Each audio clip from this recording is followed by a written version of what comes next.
Je m'appelle Elisa Thévenet, je suis journaliste indépendante et je suis formatrice en éducation aux médias et à l'information. Je suis venue animer 2 ateliers, un atelier à destination des enfants qui reconstitue une enquête journalistique pour leur apprendre un petit peu et les notions de déontologie et les notions de méthodologie journalistique, comment est-ce qu'un journaliste travaille, pour les confronter un petit peu aux questions qu'on se pose nous sur le terrain. Est-ce que cette source est fiable? Comment est-ce que je fais pour vérifier un témoignage? Comment je croise mes sources? Toutes ces questions qui sont des questions essentielles et qui structurent notre travail et qui sont importantes pour eux dans leur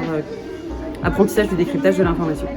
Il y a un deuxième atelier qui est à destination des adultes, qui est une sensibilisation à la lutte contre tout ce qu'on appelle aujourd'hui le complotisme, donc les théories du complot, comment est-ce que ça fonctionne, pourquoi est-ce que ça nous intéresse et comment est-ce que concrètement on peut mettre en place des projets et des exercices pour aider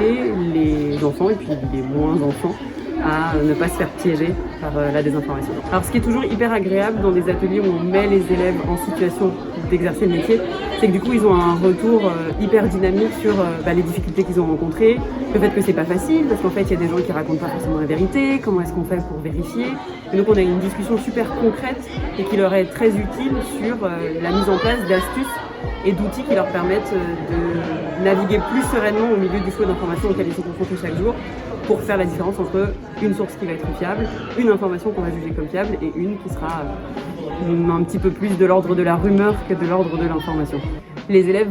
ont tous un esprit critique qui n'attend que de s'exprimer, alors qui n'est pas toujours très structuré, qui n'est pas toujours très encadré, mais c'est là pour ça qu'on est là, pour les aider à faire en sorte que quand ils doutent raisonnablement et avec méthode pour arriver à un résultat qui est